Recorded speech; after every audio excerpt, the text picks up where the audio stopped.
Fala aí, moçada, tudo certo, irmão? Então é o seguinte, gurizada, eu estou trazendo um extra aí do vídeo do jogo Hellblade, onde fala como foi montado o jogo, mostra um pouco sobre essa realidade de quem tem esse problema mental, esse transtorno mental. E se você não jogou ou não assistiu os vídeos, eu não recomendo, pois tem muitos spoilers. Então eu recomendo você primeiro jogar o jogo e assistir os vídeos. Deixa um like lá pra ajudar, tá certo? E confere na sequência o que se passa, o que se passou, como eles montaram esse jogo, que é bem da hora. Pra mim até esse jogo tá mais voltado para um lado mais romântico também. Eu vejo assim, de uma certa forma, porque na verdade ela luta o jogo inteiro para conseguir fazer com que o amado dela que morreu volte, né? E eu vejo isso como, além do jogo de ação, luta e tudo que se passa, que vocês viram que tem nos vídeos, é a paixão que move essa força dela, então, a lutar e a sobreviver nessa batalha dela. Então confere aí, curte no meu vídeo aí, compartilhe se você gostar, assine o canal para dar aquela força. Valeu, fui! They say dreams are visions of our memories, thoughts and fears, as seen by our inner eye.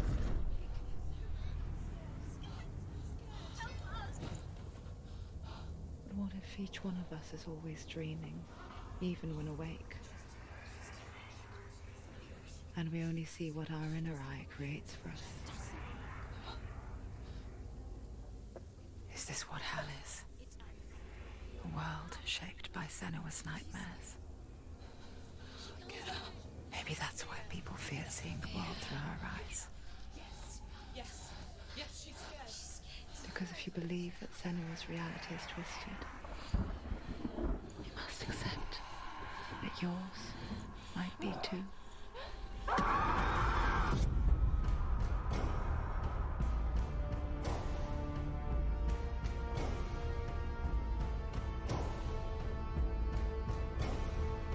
Hellblade Senuas Sacrifice is a video game about Senua, a Celtic warrior on a vision quest into Viking territory.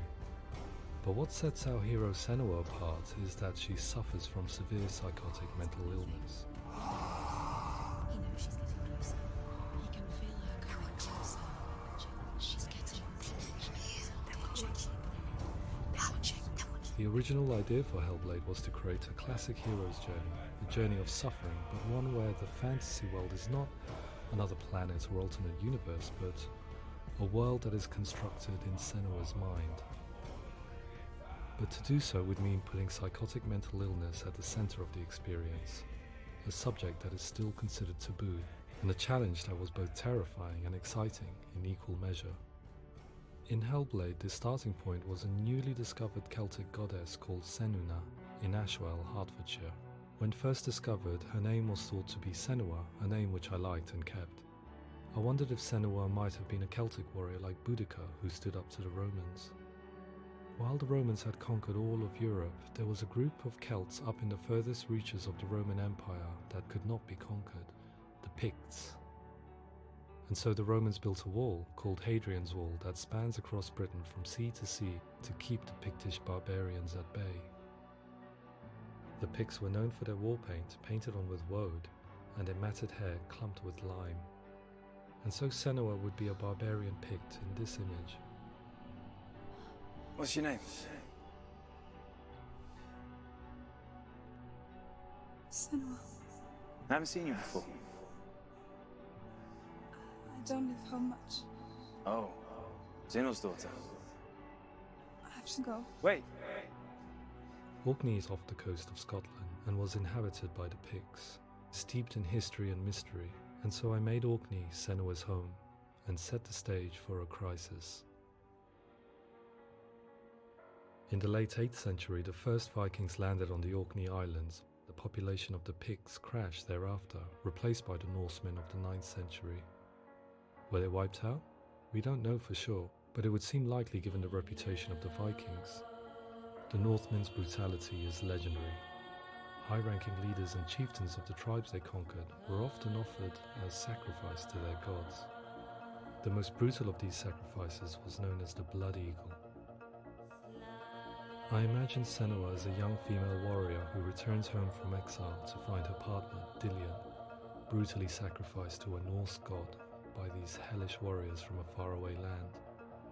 I imagine the horror of this moment and how it would have dragged her deep into mental torment.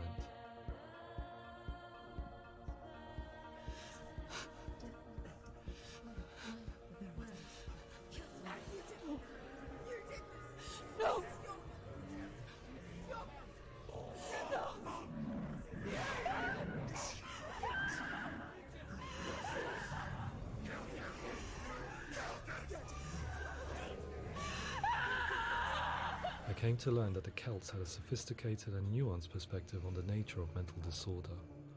One term they used was Gelt. A Gelt is a man or woman who has been driven mad by a curse, battle trauma, or grief. The Gelt would take to a life in the woods in search of penance, punishment, and purgation. And so Senua became a Gelt, cursed by darkness, looking for redemption in the wilds. Another word the Celts used in reference to mental disorders was Druth, meaning fool, or liar, one who utters the words of God. They tell of the mad sinner who flees battle into exile and takes on a beastly nature, growing feathers on his body. The character called Druth in Hellblade is based on a little-known person called Findan, an 8th century Irish Celt who was captured and enslaved by the Vikings, but eventually escaped to Orkney where he became a monk. I will tell you my stories of hell, if I may walk with you. Upon meeting Senua, it would be his stories that fuel her quest deep into their world of gods. The Northmen say the world will come to an end. The sun will grow black, the earth will sink into the sea, the stars will disappear, fire and water will meet, flames will play against the sky, the heavens and earth and all the world will be burned, all the gods will be dead, and the warriors of Valhalla and people everywhere. Senua, prepare yourself for Ragnarok, for it is nigh. So the stage was set for a new adventure, a journey into the Norse underworld called Hell, a vision quest fueled by madness and myth, a fantasy that was created by Senua's own mind, and one that we would experience through her eyes. This is your mission. This is your quest. There is nothing else left. To make a game about a warrior with psychotic mental illness as its central theme was fraught with danger. Mental illness, such as psychosis, is still taboo and rarely acknowledged in a century of cinema, never mind the new medium of games. Where it does feature, it often conflates psychosis and psychopathy associated with a lack of empathy. It is unfortunate that these two words sound so similar that they are used interchangeably in media. I must admit that I didn't have to look very far to discover my own ignorance of the subject. So we reached out to Paul Fletcher, psychiatrist and professor of health neuroscience at University of Cambridge. Psychosis is a descriptive term, and it refers to having a loss of contact with objective reality. So it's characterized by two main sets of symptoms. One of them is hallucinations, where somebody experiences perceptions when there is no actual objective thing out there to perceive. You're already dead. Who are you? And the other is delusions, where somebody comes to very often bizarre, unpleasant, frightening beliefs when there's no good evidence in favor of them. There's no doubt about it. The source of the darkness is in Helheim. And the goddess Hela holds his soul there. We reached out to Welcome, a biomedical research charity that spends billions on research and awareness programs aimed at improving health. Mental health hasn't always been presented in the media in a way that is particularly helpful. It can be challenging to engage people with the subject matter, and there are a lot of preconceived ideas about mental health, and particularly schizophrenia and psychosis. So we hope our support allows the team to continue to collaborate with Paul Fletcher and with those who have experience of psychosis to create a game that provides a fresh perspective on the condition and allows audiences to engage with it in a way that just wouldn't be possible in any other medium. What started out as a brief consultation convinced me that we were only scratching the surface of an immensely deep and interesting subject. that could enrich and change the very nature of the game. That's cool. Thanks so much for coming here. Pleasure. Thanks. It's really interesting for me. I'd love to be involved. I think it's fascinating. Our understanding of psychosis is still very much a mystery, and ways of treating it are still primitive compared to physical illness. After all, it is easy to see the pain and suffering caused by physical diseases or physical trauma. It is not so easy to see the mental suffering and trauma of severe mental illness. But what if we could find a way to see it? Games are capable of drawing you in for hours on end, playing the role of a character who is different from you, experiencing their perspective, and actively involving you in a world that functions with a different set of rules.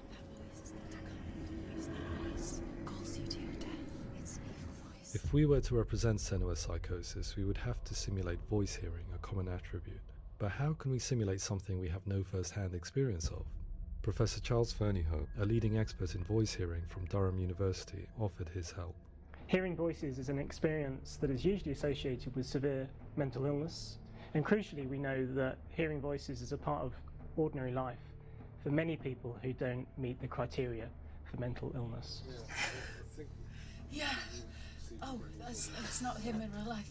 We know voices vary according to where they appear in space. Voices can appear far away in the distance, they can appear right there in your ear, they can seem to be coming from inside your head. Based on the information Professor Fernyhough provided, I put together a sound brief and invited some actors to the studio. We recorded the actors using a binaural microphone, which records the 3D spatial position of sound, replicating the way sound is heard by human ears. It gives you an incredible sense that the person you are listening to is right there beside you. Can't see how she's going.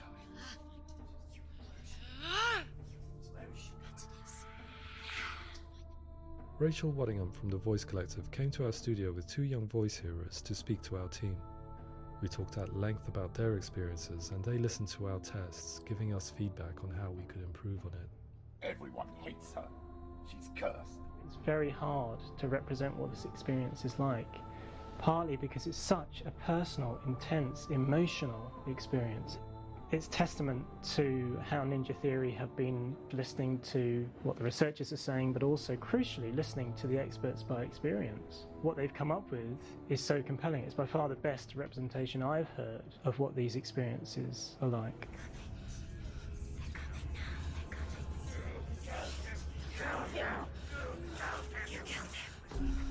Other common attributes of psychosis are visions and flashbacks. We met with Recovery College East, who work with and care for people recovering from severe mental disorders. A group of service users gave us their first-hand account of what they experience. Sometimes when the visions or what we're seeing is too much, it becomes more difficult until eventually we perhaps don't see anything. The people we spoke to, the stories they told, were fascinating, harrowing and mind-boggling. The reality of what people experienced was vivid, far exceeding what I could possibly have imagined. We went away itching to represent some of these visions and flashbacks in the game. Hands feel now, my heart is so, love is so far away. Don't you know how I wanna feel deeper? I could never know how you grow, all these days are killing me. Now I see deep in me insanity does unfold. I just wanna feel deeper, deeper. I just wanna feel deeper, deeper.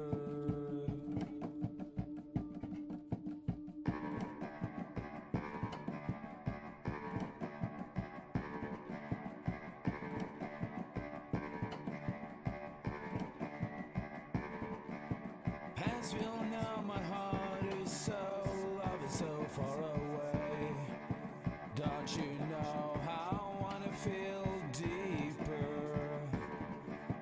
I could never know how you grow, all these days are killing me. Feel like this, read like this, I just wanna live, that's all. I just wanna feel deeper, deeper. I just wanna feel deeper, deeper.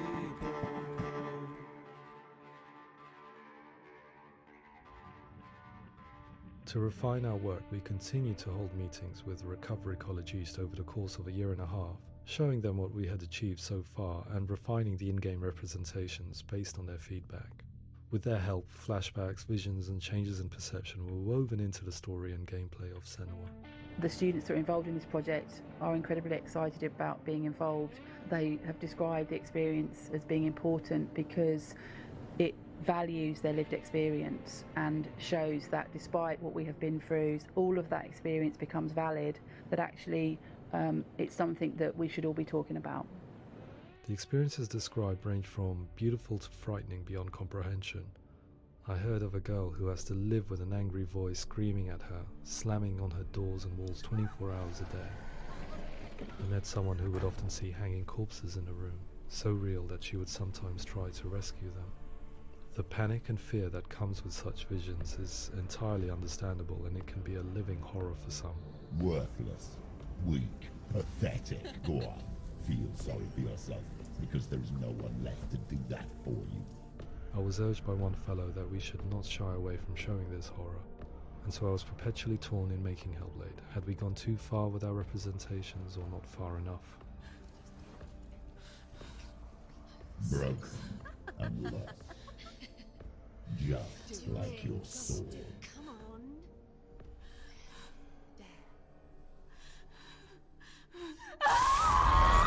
In some ways, voice hearing and visions were the low-hanging fruit, so to speak. There's another aspect of psychosis that is much harder to explain, but one that I think video games are uniquely able to represent, which are often called delusions. People begin to see patterns in the world. They begin to link things that most people wouldn't link.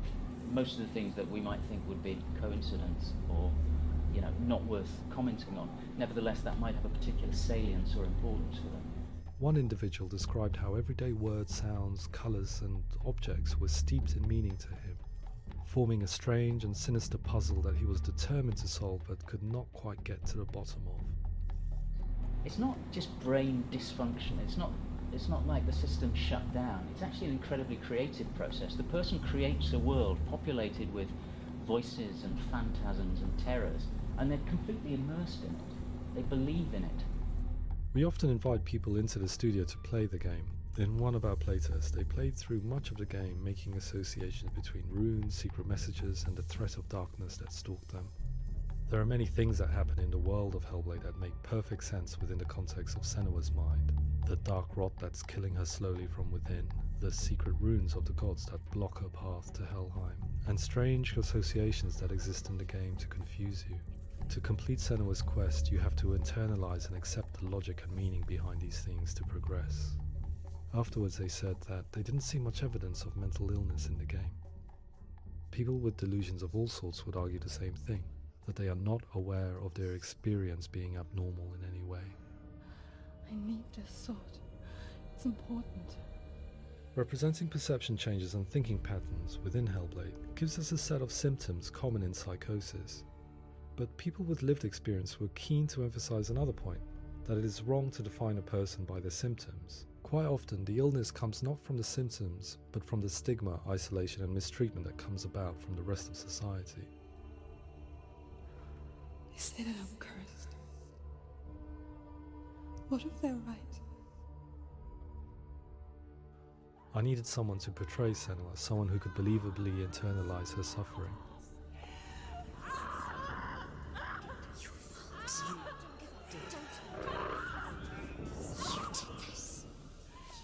Melina Jurgens, our video editor, had been a stand-in for Senua over a few months while we perfected our motion capture techniques. Without realizing it, she had already auditioned for the role, and I knew her well enough to know that I didn't have to teach her to act, but to relive her own internal pain. As often is the case, those who have suffered mental anguish are never far from us.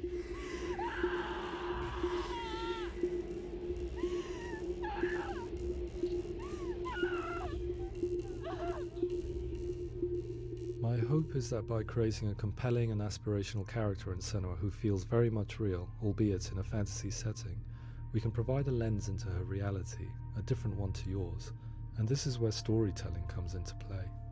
I imagined her life based on common threads in real people's lives. She was always prone to psychosis as a child. Her Her mother Galina also heard voices and had visions, so perhaps there was a genetic aspect. Or perhaps it was cultural, as she lived within a world without science, of gods and a superstition, as exemplified by her druid father Zimbal. Psychosis developed in her late teens to early 20s and was exasperated by stigma and isolation at the hands of the clansmen and her father. This darkness. It's spreading. The trauma of seeing her lover Dillian sacrificed tips her over the edge, making her remodel her reality around a concept that connects everything: the darkness. So the question is, what Senua experiences real? Can only be answered by saying, yes, it is real. It is her reality. All of her suffering will have been for nothing. It's just a matter of time.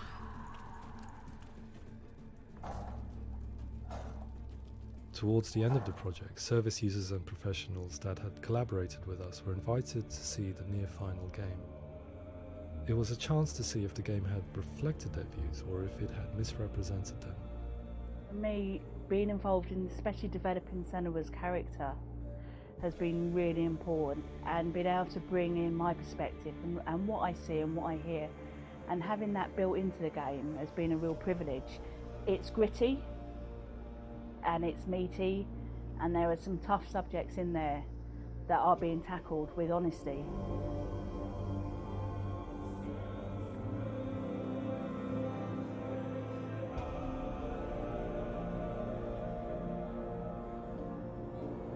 I was blown away by it today, absolutely blown away.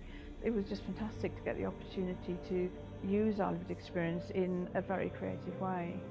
There's nothing tokenistic about the work we've put in. It feels like we've been listened to, things have been taken on board, and I think there was a lot of realism in the game itself, and it feels very authentic.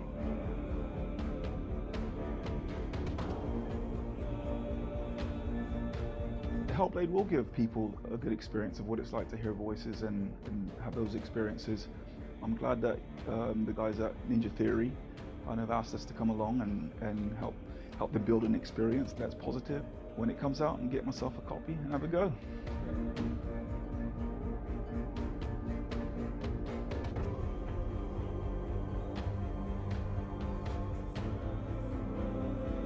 I think all the way through I was really inspired by how the conversations have translated into the game in a way that I think I didn't imagine was possible. So wonderful, really wonderful.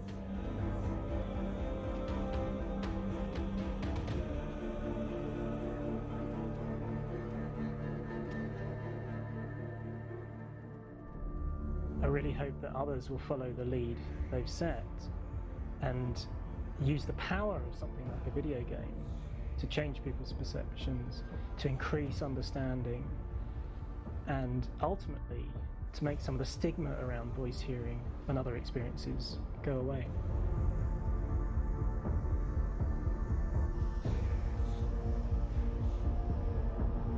For me, it was really exciting to see something that I explore scientifically being represented so beautifully in a character who's trying to penetrate the mysteries of the environment in which they've been placed, with all of this strange uncertainty and noise and conflicting information that they're getting. I'm very excited by this way of trying to represent mental illness, because I think it actually might be offering us insights that we wouldn't get from pure scientific explorations, and actually giving us quite an empathic view of what it might be like.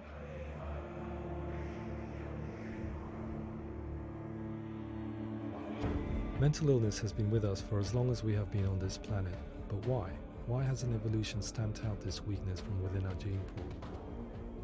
I often pondered this question until I realized that the question had an inbuilt flaw. It assumes that being and thinking differently is a weakness. The only reason we have computers, spacecraft, medicine, poetry, art, and yes, even video games is because individuals are able to simulate new abstract realities in their minds and share them with the rest of us. We need people to be willing to see differently in order for us to progress and survive as society. And we need to be open to these new ways of seeing. And it is this spirit that motivated me to create Senua's story and share it with you.